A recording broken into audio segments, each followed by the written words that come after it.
Hello, my name is Pat Bear, and this is Do You Remembaer? It is an ongoing video project where every week I take a look at something, some kind of article. It's often Wikipedia, but it could be other things. And I do my best to remember everything that I saw there, or remember, ha ha ha. And talk about it. It's something that's kind of interesting to me, some fun facts. And then you can go and look in the article because it's in the show description. You can go check out the article and go, Pat, you didn't remember this, and you can call me on it. And won't you be a big person for that? Anyway, I'm talking this time about Song 2 by Blur.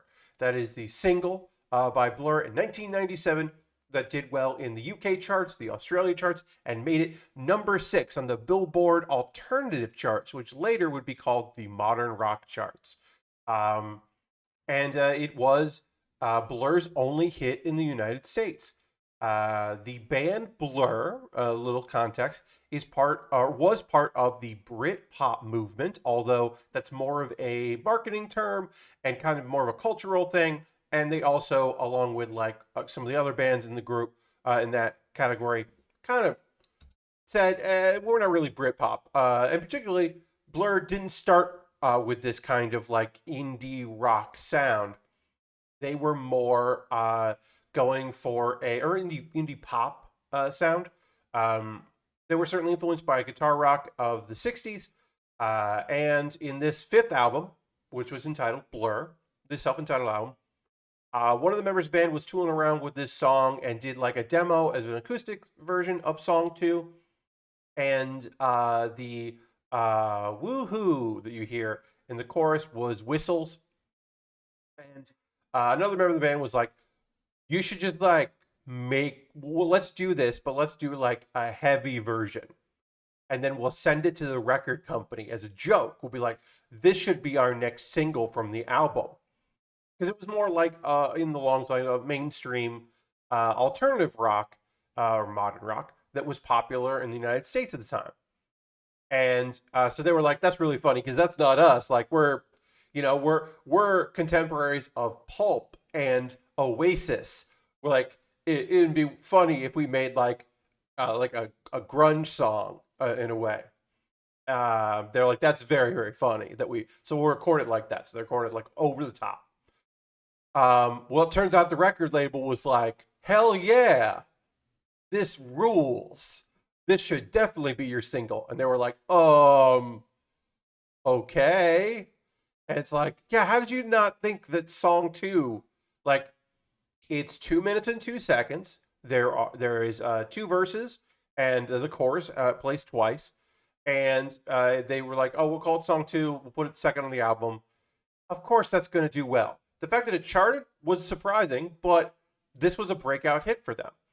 And it, for me anyway, that is an album I bought in 1997, and I was like, this is a switcheroo. This is like not what I was expecting. It's a little bit like there's a bunch of bands that have this where they're like the Gin Blossoms did this where they were transitioning from one sound to another. Now, so I'll give you granted here.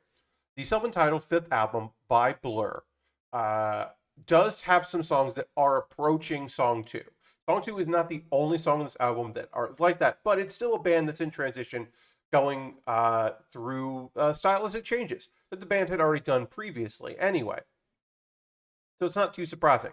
But if you were expecting every track on there to be like Song 2, you would have been disappointed, as I was disappointed. Now, later I've come to really enjoy it and also enjoy Blur's earlier albums. But let's see, this song has been covered a few times.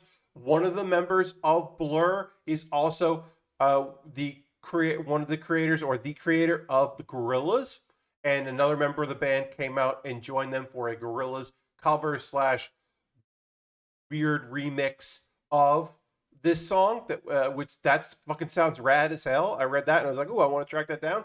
Was not unable to track that down, so I'll keep looking. If you have a link to it, you share it with me. Other things that I want to tell you about Song 2 by Blur. Um, oh, there's other stuff. I know there's other stuff. It's been covered by a couple different people. Um, I think that cover was the one that was most interesting to me anyway. It rips. It's a song that fucking rules. The woohoo is just like iconic. Um, I feel like it's been like movie trailers or like commercials for things.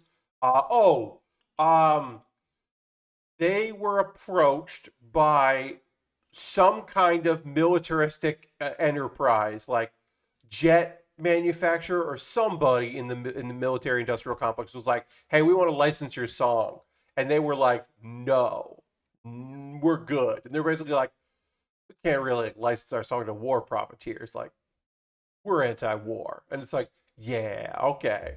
Unfortunately, cannot remember in my head who that was. That they, that approached them. I believe it was jet manufacturers. Stealth bombers. What? Yes, it was a commercial for stealth bombers, and they were like, no. That's what it was. I remembered. Okay, so that's basically it. I hope you enjoyed this. You can, as again, in the show description below, you can find a link to the actual article from Wikipedia about Song 2 by Blur and read up about that. You can also, in the comments below, give me a suggestion of something you'd like to see me research. It can be an actual link to an article on Wikipedia or some other website, or it could just be like, hey, you should look up stuff about uh, London Fog. Like, how long has that been a company? And how many coats did they make? I don't know. That came to me. I was looking. I can see over there beyond the camera my London Fog. But anyway, thanks so much for watching this, and give it a like, share it with your friends. I don't know. Thanks so much. Bye bye.